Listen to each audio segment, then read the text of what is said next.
지금은 약간 유아인 씨라든가 황하나 씨라든가 뭐 미키 유천이라든가 이렇게 연예인들 굉장히 응, 부유층 응, 이런 분들의 전유물처럼 느껴질 수가 있는데 결국에 이 마약이 광범위하게 퍼지면 가장 피해를 받는 거는 예, 사실 우리 사회의 가장 사회 경제적으로 취약한 분들이거든요. right. 네, 반갑습니다, 교수님. 감사합니다. 네, 네, 저희 반갑습니다. 닥터지하고 채널에 이렇게 바쁘신데 한국 방문 준비하고 계신데 와주셔서 진짜 진짜 감사하고요. 또 네, 얼마나 초대해 바쁜지 주셔서 감사합니다. 자기 이 소개를 좀 해주시면. 너무 영광입니다, 교수님. 저는 나종호라고 하고요. 미국에서 중독정신과 전문의로 일을 하고 있고, 예일대 정신과 조교수로 근무를 하고 있습니다. 뉴욕 정신과 의사의 사람도서관이라는 책을 쓴 네네. 저자이기도 합니다. 사실 그 책 저도 읽었거든요. 근데 저는 진짜 감사합니다. 네, 그 말이 그 사람 네. 도서관이라는 우리가 음, 사람을 조금 더 다른 사람들을 안다면 더 이해하고 더 네. 보기가 좋아지지 않을까 이러면서 여러 가지 이야기가 많은데 제목도 네, 참 감사합니다. 좋은 것 같아요. 유퀴즈에 나오셨잖아요. 그걸로 더 많이 알려주신 네. 것 같은데 엄청 네. 감동적인.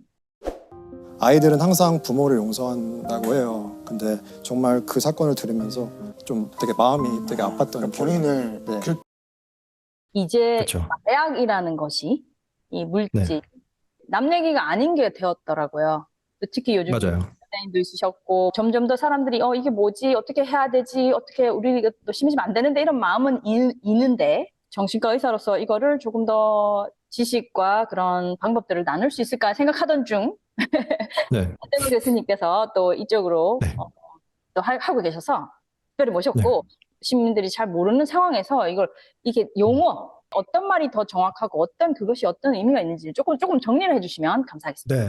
일단 중독이라는 거는요, 우리가 영어로는 3C라고 해요. 그래서 craving이고 갈망이라고 craving이요. 해서 우리가 마약이나 어떤 알코올을 안 하게 사용하다가 안 하게 되면은 음, 나타나는 어떤 심리적으로 굉장히 원하게 되는 또 신체적으로 어, 원하게 되는 그런 하고 현상을 싶은, 말하고요. 하고 싶은, 네. 네네, 그렇죠. 음, 그리고 consequence라고 해서 이제 결과, 안 좋은 결과를 알면서도 계속 쓰게 되는 거예요. 컨트롤이라 그래서 이제 통제가 안 되는 거죠. 그러니까 안 좋은 결과가 있음을 알매도 통제가 안 되고 계속 약물을 갈망하게 되는 그것 자체를 이제 중독이라고 하고요. 공식 명칭으로는 물질 사용 장애라고 해서 substance use disorder라고 그래서 이제 우리가 중독을 알아갈 때 마약이나 알코올을 계속 사용하다가 안 하게 되면은 증상들이 나타나게 돼요. 굉장히 부정적인 감정일 수도 있고요. 굉장히 불안해진다든가 아니면 짜증이 늘어난다든가 우울해진다든가 이런 거일 수도 있고 또 신체적으로도 이제 그 물질이 있다가 없게 되면은 어떤 신체적인 나타나는 작용들이 있어요. 그런 것들을 이제 통틀어서 금단 증상 withdrawal이라고 합니다. 네. 그 금단 증상과 그 중독의 진단을 내리는데 어떤 관계가 네. 있는지도 한번 설명해 네, 주시죠. 금단 증상은 이제 중독에서 혹은 물질 사용 장애 진단 기준 중에 하나긴 한데 음, 그게 없더라도 아까 말씀드린 어떤 세 가지 음, 그리고 일상생활에 지장이 있을 경우에는 음, 진단이 가능합니다. 꼭 같이 가는 건 아니고요. 대신에 같이 음. 가는 경우가 많다는 오케이. 정도로 아시면 될 것 같아요. 알겠습니다. 그럼 왜 네. 이 물질 사용의 장애, 우리가 흔히 말하는 중독 네. 일어나고 왜 겪게 되는가? 이런 조금 더 의학적이고 전문적인 의견을 네. 듣고 싶습니다. 중독을 이제 정의는 방금 말씀드린 3C라는 것도 있지만 으흠, 으흠. 이제 미국에서 나이다라고 하는 National Institute of Drug Abuse라고 하는 어딕션, 그 중독은 만성적인 뇌질환이다. 만성인 이유는 음, 이게 만약에 관리를 안 하게 되면은 쉽게 음, 재발할 수 있기 때문에. 고요 뇌과학적인 음, 기반이 정신과적 질환 중에서는 굉장히 음. 사실 많이 밝혀진 질환 중에 하나예요. 캡틴스들한테 물어봤어요. 이제 네, 저희 스템 분들한테 혹시 궁금한 게 네, 있냐? 요즘 한국에도 뭐 도파민이다. 아니면 이게 마약할 때 나오는 거 이런 이제 음, 많이 알려져 있더라고요. 그래서 그렇죠. 아마 그 중독을 이야기하면서 지금 뇌과학적으로 많이 알려진 거라고 하셨는데 혹시 그 네. 도파민과 관계라던가 조금 더 설명해 주셔도 좋을 것 네네. 네. 최근에 도파민네이션이라는 책도 같아요. 제가 알기로 한국에서 굉장히 이제 맞아, 베스트셀러가 된 맞아. 걸로 알고 네. 있고, 그게 도파민이라는 게 결국에는 우리가 어떤 쾌락을 느낄 때 우리 뇌에서 나오는 물질이거든요. 그래서 뭐 맛있는 걸 먹거나 정말 뭐 성관계를 하거나 아니면은 마약을 하거나 이럴 때 다 나오는 건데, 마약을 하게 되면은 그 도파민이 분비되는 수준이 굉장히 높아져요. 그래서 우리가 다른 마약 외에 다른 것으로는 상상할 수 없을 만큼 높은 수치가 나오게 되거든요. 뭐 음, 10배, 수십 배 이렇게 나오기 음, 때문에 거기에 이제 우리 뇌가 익숙해지면은 원래는 큰 기쁨을 주던 어떤 맛있는 어, 음식이라든가 뭐 뭐 사랑하는 사람과의 만남이라든가 그런 모든 것들이 와닿지가 않는 거죠. 워낙 야, 그 차이가. 도파민 차이가 크니까. 어, 그래서 이제 우리가 흔히 볼 수 있는 중독 환자들이 약간 일상생활을 못 하게 되고 정말 음, 마약만 생각하게 되는 게 그런 약간 뇌과학적인 기전이 있고요. 야, 그런데 이제 우리 뇌라는 거는 결국에 적응을 하잖아요. 그래서 음, 도파민이 처음에는 굉장히 많이 분비되던 것이 음, 이제 같은 마약을 사용해도 도파민이 조금 분비하게 되는 거예요. 그래서 원래 느끼던 만큼의 쾌락을 느끼지 못하고 그러다 보면 이제 마약 사용량을 더 늘려가겠죠. right. 근데 이제 그러다 보면은 우리 뇌의 보상 체계의 회로라고 하는 그런 서킷트리가 바뀌게 돼가지고 우리 뇌가 하이제킹 당했다고 하거든요. 그 이렇게 납치당했다. 야, 테러리스트가 그 이렇게 납치당했다. 야, 테러리스트가 비행기를 하이제킹하는 것처럼 그 조종석을 맞아. 뺏기는 거죠. 하루 종일 마약 생각만 하게 되고 가족들이랑 내가 정말 사랑하던 가족들인데 마약 다음으로 밀리는 거죠. 맞아, 맞아. 진짜 안타깝고, 진짜 나의 뇌의 중심을 뺏기는, 나의 뇌의 그 네, 마약이 그렇죠. 주인공이 돼버리는 이런 네, 안타까운 상황인데, 이런 네. 질문 많이 하시더라고요. 이거에 좀 더 취약한 분들이 있는 건지. 모든 정신질환은 사실 유전하고 환경이 같이 결합돼서 나타나잖아요. 중독 혹은 물질 사용 장애의 경우에는 한 40% 정도는 유전적으로 설명이 될 수 있다고 해요. 가족분들이 음, 뭐 알코올 사용 장애가 있으셨다든가 뭐 마약을 하셨다든가 이런 게 그런 물질 사용 장애가 있었다고 하면 가능성이 높아지는 거예요. 그런데 유전적인 취약성은 분명히 있지만 그것만으로 당연히 발현이 되는 것은 아니고요. 여러 가지 환경적인 요인, 어떤 심리사회적인 요인이 다 같이 결합돼서 그렇죠. 나타나는 거라고 할 수 있겠죠. 모든 정신질환도 그렇고, 어떻게 보면 다른 메디컬 네, 질환도 거의 유전적 취약성과 그렇죠. 환경적 요인이 합해서 네, 발현을 하면 자기 스스로 네, 이렇게 치료 없이 이게 조절한다는 게 네, 힘들고 또 계속 재발할 수 있다 이런 네, 말씀하셨고 두 네, 이제 사회의 상황을 봤을 때 한번 네, 한국에도 점점 이제 되고 있고 미국은 조금 더 옛날부터 좀 심했었고 네, 이 네, 상황과 실상이라 그럴까? 그걸 어떻게 네. 생각하시나요? 한국은 마약 청정국이다 이렇게 생각을 했잖아요. 네. 근데 그 마약 청정국의 기준이 이제 10만 명당 마약 사범 20명 이상 이하이면은 어허.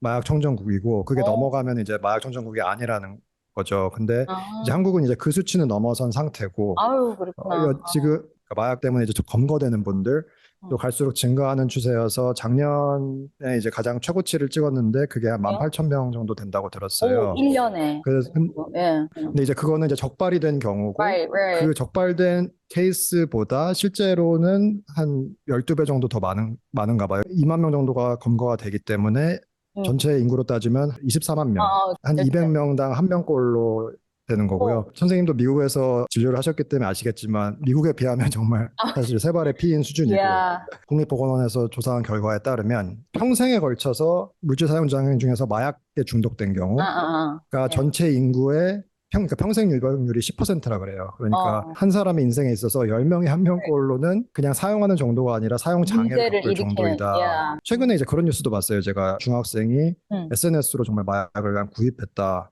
그래서 한국에, 미국에, 적발이 된 거 한국에서 한국에서. 한국에서 네 그걸 보면서 아 정말 이게 심각한 수준이구나. 왜냐하면 마약 맞네, 선생님도 아시다시피 야, 마약 큰 이제 위험 요소가 접근성이잖아요. 그러니까 굉장히 접근하기가 쉬워진 거죠. 그래서 그게 제일 걱정이 되고 지금 계속 이렇게 목소리를 내려고 하는 게 아직은 한국 마약 청정국으로 다시 돌아갈 수 있는 여지가 있다고 생각을 하거든요. 진짜. 미국은 네. 사실 불가능하잖아요, 이미. 근데 아이, 한국은 야, 지금이 굉장히 중요한 타이밍인 것 아, 같아서 아, 우리가 better safe than sorry라고 맨날 병원에서 right, right. 말하잖아요. 그러니까 야, 나중에 미안한 것보다는 지금 안전한 게 좋다. 그래서 right. 최대한 조금 더 애를 좀 이렇게 써서라도. 네, 좀 더 경각심을 불러일으키기 위해서 그렇게 음. 말을 하는 것도 좀 있어요. 사실 네, 저한테 충격이었어요, 충격. 정신과 음, 환자의 뭐 대다수가 이 네, 약물이 다 깨어 있는 이게 나는 이거 도대체 이게 그러니까요. 뭐지? 왜 이 세상에 이 약물이라는 없어도 되는 것들이 들어와가지고 이렇게 사람들을 힘들게 하지? 사회적으로 조금 이렇게 막을 수도 있었던 것 네, 같아요. 근데 이런 느낌이 확 들었거든요. 맞아요. 이게 얼마나 손해인가. 그 사람에게, 그 그러니까요. 사회에게, 네, 인생에 네, 어떻게 그러면 우리가 지금 낙인과 네, 오해와 네, 그런 네. 것들을 이제 한번 그런 것도 한번 생각해 주시고 이 정신질환을 가진 분들 중에서도 이제 중독 환자는 사실 또 다른 차원의 어떤 그렇죠. 낙인을 예. 경험을 하죠. 그래서 Right. 미국 조사 결과에 따르면 중독 문제를 가진 분들 중에서 치료를 받는 비율은 10%가 안 된다고 해요. 그래서 그거의 가장 큰 원인이 어떤 낙인, 그러니까 스스로 약간 수치심을 느끼고 Right. 죄책감을 가질 수도 있고 그래서 이제 그 치료를 안 하게 되는 거죠. 예. 낙인이라는 거는 결국에 노출되는 빈도가 높아질수록 덜해지잖아요. 달라지잖아요. 그래서 음흠. 미국은 이제 워낙 뭐 어렸을 때 마약을 하는 친구들도 많고 우리나라에서 알코올에 대해서 관대하듯이 물론 도덕적으로 미국도 비난하는 건 있지만 좀 안타깝게 보거나 동시에 재활을 잘 받아야겠다 이런 생각을 하게 되는 것 같아요. 근데 응. 한국은 아직도 여전히 좀 이게 어떤 도덕성의 문제 아, 물론 저는 이제 마약을 하는 분들의 어떤 선택을 옹호하려는 건 아니고요. 분명히 네. 잘못된 지점은 있죠. 처음에 사용 안 할 수도 있었는데 사용을 한 것이고, 응, 응, 응, 대부분은 이제 자기 의지에서 하니까. 그런데 응. 그럼에도 불구하고 좀 과도하게, 든가 사실 살면서 실수는 누구나 할 수 있는 거잖아요. 근데 Right. 응. 그 다음에 이제 우리가 재기할 기회를 주는 게 어떤 사회로서의 기능인 것 같은데, 그런 응, 부분에서 좀 부족한 것 같고, 최근에 제가 설문조사를 본 바로는 응. 한국에서 중독이 어떤 문제냐고 생각했을 때 저도 놀란 게 그래도 한 어, 절반 정도는 뇌질환 혹은 어떤 응, 만성질환이라고 생각하시더라고요. 근데 응. 생각보다 높았어요. 근데 이거 맞지. 나머지는 이제 약간 게으르거나 생활 습관의 문제거나 약간 의지의 문제다, 도덕성의 도피하려고 문제다. 한다거나. 우리가 그 아까 말씀드린 도파민 네이션 그 저자인 아나 렘키 박사님이 이제 스탠포드 중독 정신과 교수인데 응, 그분께서 하시는 말이 그런 말이 있어요. 파괴적인 수치심이 있고 사회에 맞지. 이로운 수치심이 응, 있다. 맞아. 그래서 우리가 응, 이 마약을 한 거에 대해서 처음에 이제 비난을 할 수 있고 비판을 할 자유가 누구한테나 있는데 응, 이거를 비판을 함으로써 이 사람들을 어떤 사회에서 추방시키면 사실 응. 이분들은 치료도 제대로 받지 못하고 갈수록 응. 더 마약을 많이 하게 되잖아요. 그렇지. 오히려 음주에 머물러서 더 큰 그렇죠. 더 문제가 심해지지. 심각하게 되죠. 워낙 응, 만성질환이기 때문에. 그래. 응, 그런데 이제 사회 이로운 수치심은 우리가 비판은 하되 이제 그분들을 다시 끌어안아야 응, 된다는 응, 거죠. 응, 그래서 지금 정부에서 하고 있는 뭐 처벌도 다 좋고 학생들 대상으로 예방 교육하는 것도 다 좋다고 생각은 하는데 응, 거기에서 머무르면 사실 응. 미국에서도 이미 다 겪었던 과정이거든요. 미국에서는 이제 80년대 레이건 정부 때 이미 마약과의 전쟁을 선포했었고 그래. 그 당시랑 지금 약간 유사하다는 생각이 어, 들어요. 완전히 같진 않지만. 근데 네. 굉장히 처참하게 실패를 했죠. 지금 결과를 보면 반면교사 삼아가지고 물론 처벌과 예방도 중요하지만 응, 동시에 응, 치료와 재활에도 신경을 써야 되는 것 같아요. 우리가 네. 뭐 출생률에 대해서 이야기하고 생산 인력이 감소한다 하는데 아까 말씀드린 그 24만 명을 우리가 버리고 갈 수 없잖아요. 그분들 네네네. 우리 예, 예. 사회에 다 귀한 자원이고 음, 음, 그분들 삶이 다 있는데 그래서 그분들을 다시 끌어와야 된다고 생각을 하고 그러니까 치료에 투자가 필요한데 제가 깜짝 놀란 게 어, 한국에 지금 그 치료를 받을 수 있는 기관이 응. 전국에 두 곳이라 그래요. 근데 그 어, 중에서 실질적으로 한 곳에서만 하고 있다고 하고 인천에 있는 어, 병원인데 네, 저도 그러면 선생님 말씀 사실 굉장히 놀랐어요. 예. 네, 사실 말이 안 되잖아요. 그렇게 응. 몇십만 명이 사람이 있는데 많은데, 치료할 수 있는 야, 병원이 하나라는 것, 야, 그것도 굉장히 큰 문제인 것 같고, 그래서 그 황하나라고 하는 이제 응, 마약을 해서 잡혔던 분이 응, 계시거든요. 네. 근데 그분이 이제 유튜브를 통해서 자기 재활 과정을 이제 아, 공개를 했어요. 그래서 저는 굉장히 용기 있는 일이고, 그치, 맞아요. 응원을 하고 있는데, 재활을 하고 싶은데 치료받을 응, 데가 없다. 응, 그렇게 돈이 많고, 이런 응, 사람도 있어도, 치료받을 곳이 없다. 라는 그게 좀 응, 안타까운 것 같아요. 응, 우리가 지금은 약간 유아인 씨라든가 응, 황하나 씨라든가 뭐 미키 유천이라든가 이렇게 연예인들 굉장히 응, 부유층 응, 이런 분들의 전유물처럼 느껴질 수가 있는데 결국에 이 마약이 광범위하게 퍼지면 가장 피해를 받는 거는 예, 사실 우리 사회의 가장 사회 경제적으로 취약한 분들이거든요. right, 알코올 right. 중독도 마찬가지야. 마찬가지듯이 삶이 정말 힘들고 이러신 분들을 먼저 덮칠 가능성이 높아요. 그래서 응, 심각한 사회 문제인데 다시 되돌릴 수 있는 골든 타임이라고 생각을 하고 어떤 치료 재활에 조금 더 많은 예산을 배정해서 많은 치료 시스템 그리고 인력을 구축해야 되지 않나 그렇게 right. 생각이 그리고 듭니다. 특히 또 치료를 아무래도 또 조기에 하면 10년, 20년 하고 있다가 바꾸는 것보다 훨씬 더, 또 만약에 조금 어린 네, 시절에 만약에 실수로 이렇게 시작했다거나 어떤 상황에서 했다면 그걸 그렇죠. 빨리 뭐 주위에 지지하는 분들이 네, 치료받게 해주면 네, 정말 좋을 건데. 그래서 여기서 우리가 이 치료라는 게 네, 이 사람들이 되냐? 재활이 되냐? 치료는 어떤 게 네, 있고 반응은 어느 정도 나오냐? 네. 그래서 이 부분도 조금 설명해 주세요. 네. 모든 의학 질환을 얘기할 때 바이오 사이코 소셜 모델이라 그래서 이제 생물 심리 사회적인 요인들이 있잖아요. 그것들을 이제 각각을 맞춰서 치료를 하는 게 중요합니다. 그래서 생물학적인 요인, 그러니까 바이올로지컬한 것은 어떤 약물, 정신과 의사를 만나서 약물로 치료를 받고 어허. 그리고 사회적인 것들, 자조그룹이라 그래서 같이 마약 중독이나 다른 중독 문제로 고통을 받고 계신 분들이 계시잖아요. 어, 그분들이 같이 모여서 이제 그룹으로 상담처럼 하는 거죠. 어떤 지지 체계를 얻는 것이고 음, 또 어떤 심리적인 요인은 이제 개인 상담으로 치료를 하는 아, 건데 이게 이제 기본적인 골자고 네네. 보통 중독 치료는 굉장히 다양해요. 그러니까 외래로 치료를 할 수도 있고요. 아니면 정말 병원에 입원을 해서 디톡스라고 하는 과정. 그러니까 맞아. 그 몸에 있는 약물들이 이제 빠져나갈 때까지 기다린 다음에 같이 이제 거주하면서 재활을 하는 경우도 있고, 재활을 이제 외래에서 할 수도 있고요. 음. 근데 이제 그런 치료들을 그나마 마약에 관대한 미국에서도 치료를 많이 안 받아요. 근데 치료를 받는 사람 중에서는 음. 70% 이상은 끊을 수 있게 된다, 혹은 줄일 수 있게 음. 된다라는 연구 음. 결과들이 있고요. 한 절반 정도는 또 다시 재발을 할 수가 있어요, 살면서. 그래서 저희가 맞아. 이제 중독 만성질환이라고 말씀드렸잖아요. 그래서 Yeah. 고혈압이라든가 당뇨 같은 질환이 있으면 우리가 평생 약을 먹는다고 사실 생각을 하잖아요. Yeah. 이제 약을 먹는 것뿐만 아니라 뭐 생활 습관도 교정을 해야 되고 여러 가지가 있겠죠. 우리가 지속적으로 관리를 받으면 일상생활 하는데 전혀 무리가 없이 잘 맞아. 지낼 수 있지만, Yeah. 조금 방심하고 하거나 약간 그러면 다시 재발할 수도 있고. 근데 그 재발했다는 게 이제 끝나는 게 아니라 다시 또 다시 맞아. 재활을 할 수도 Yeah. 있는 거고요. 그래서 저는 음. 깜짝 놀란 게, 미국에 제가 학생 음. 때 한 번 왔었는데, 음. 그때 그런 중독 집단 치료, 아까 말씀드린 어떤 자조 모임 음. 같은 데 간 적이 있었어요. 근데 Yeah.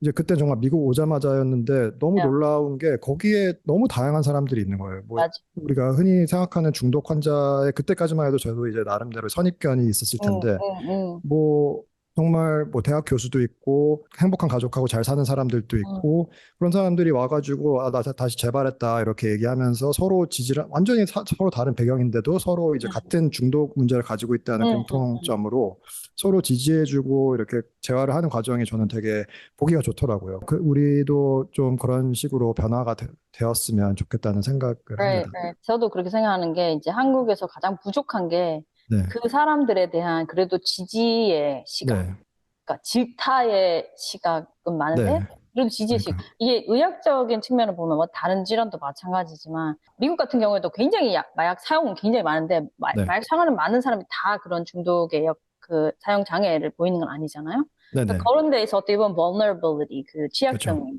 나타나고 또 네, 재발하는 것도 취약성이 나타나는 거일 수 있는데 맞아요. 네, 그걸 뭐 의지가 약하다거나 도덕성이 약하다거나 네, 말을 하기에는 네, 네, 좀 더 지지의 시각으로 저 사람도 네, 안타깝다. 자기도 얼마나 낫고 싶은데 더 많이 도와줘야 되는구나. 이런 네, 시각도 필요할 것 같다. 그렇게 네, 생각하고 맞아요. 이게 예방이라는 게 항상 좀 뭐랄까 획득해야 되지만 획득하기 어려운 그런 건데 네, 특히 물질 사용 장애는 조금 더 그럴 것 같기도 해요. 네, 예방은 도대체 어떻게 할 수 있을까? 그래도 우리는 아직까지 그래도 예방도 좀 해볼 만한 그런 네, 상황인데 네. 어떤 방법의 예방이 가장 효과적일까? 좀 부끄러운 게, 이제 예. 미국이 마약에서 너무 너무 못하고 있기 때문에 맞아, 맞아. 과연 이게 미국에서 배울 게 얼마나 있을까라는 생각이 맞아, 들지만, 맞아, 맞아. 저는 대신에 배워야 될 거는, 확실한 거는, 미국에서 실패한 것들을 우리가 따라할 필요는 없잖아요. 그거는 굉장히 중요한 것 같아요. 그래서 예. 지금 노엑싯 같은 경우에 저도 이제 한번 그 최근에 좀 접하게 되었는데, Yeah. 그 취지 자체는 너무 좋은 것 Yeah, 같고, absolutely. 특히 굉장히 유명하신 분들도 많이 참여를 해서, 음. 제가 알기로 선생님도 이제 그 진목을 받으신 걸로 알고 있는데, 맞아.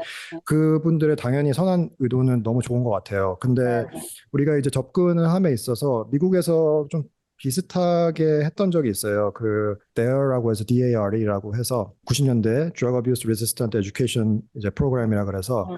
약간 팬시한 그 티셔츠가 막 유행하고 이랬었는데, 캠페인 막 하고, 예. 네네. 그래서 이제 학교마다 가서 지금처럼 비슷하게, 특히 경찰들이 많이 가서 약간 겁을 준 거죠, 학생들한테. 소위 말하면 마약 하지 마라 하면 하면은, 이렇게 된다. 뭐 네, 이렇게. 뭐 잡혀갈 수도 있고, 어, 아니면 막 심지어 어떤 데는 그 마약상들한테서 뺏은 차를 막 타고 오기도 하고 막 이랬다 그래요. 믿거나 말거나 그치, 하지만. 이렇게 학교에. 주려고. 네네. 예. 그래서 이제 물론 이제 공포심만 조장한 건 아니지만, 이제 어느 정도는 마약의 안 좋은 거에 맞아, 맞아. 대해서 이제 집중을 해서 교육을 한 거죠. 근데 응. 그거에 정말 천문학적인 돈을 쏟았는데, 미국에서 그 결과들이, 그 효과를 입증한 게 하나도 없었어요. 그러니까 다 응. 효과가 없거나 오히려 악영향을 줄 수도 있다. 왜냐하면 응. 사실 생각해보면, 청소년들은 우리랑 선생님은 하지 마라 소바전식당에서 하면. 네, 하지 마라 하면 더 하는 게 있어요. 그렇기 때문에 예. 부메랑 효과라고도 하는데, 심리학에서는. 응. 그래서 그 이후로 이제 미국에서도 좀 방향을 바꿔서 그 프로그램을 폐지하고, 이제 응. 마약에 대해서 무작정 겁을 주기보다는 정말 응. 대화를 통해서 같이 청소년들하고 알아가면서 이제 어떤 교육을 하는 과정을 응. 거친 이제 프로그램들은 그나마 낫다, 결과들이 좀 긍정적인 것들이 나오고 있어요. 그래서 제가 이제 한국에 안 가본 지 좀 돼서 모르겠는데, 최근에 이제 뭐 버스라든가 이런 데 광고 이런 것도 굉장히 많이 한다고 들었거든요, 그래요? 마약의 위험성에 대해서.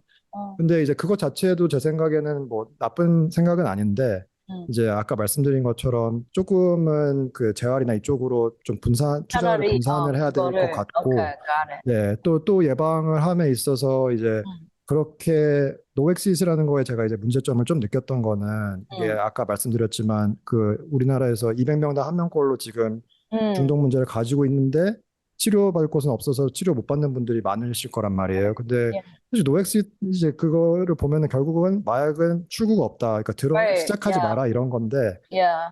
중독정신과 입장에서 맞아. 정신과 의사 입장에서는 네. 이미 들어간 사람들을 어떻게 Right, 어떻게 right. 하란 말이냐 이런 생각이 Yeah. 들어요. 제가 That's 만약에 exactly 맞아.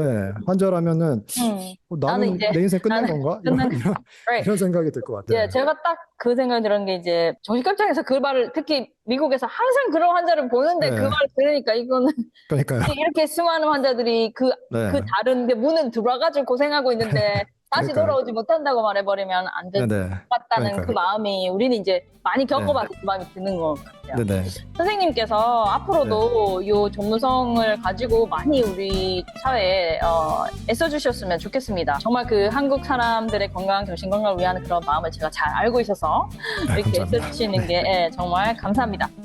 한국에서 자살이 워낙 사실 심각한 문제잖아요. 한국은 좀 안타까운 게 극단적 선택이라는 말을 마치 자살이 아닌 것처럼 쓰는 것 같아요. 그러다 보니까 제목을 검색해 보시면 네이버에 검색해 보시면 제목에 다 나와요. 계속 누구 극단적 선택, 뭐 연예인 뭐 이런 식으로 나오는데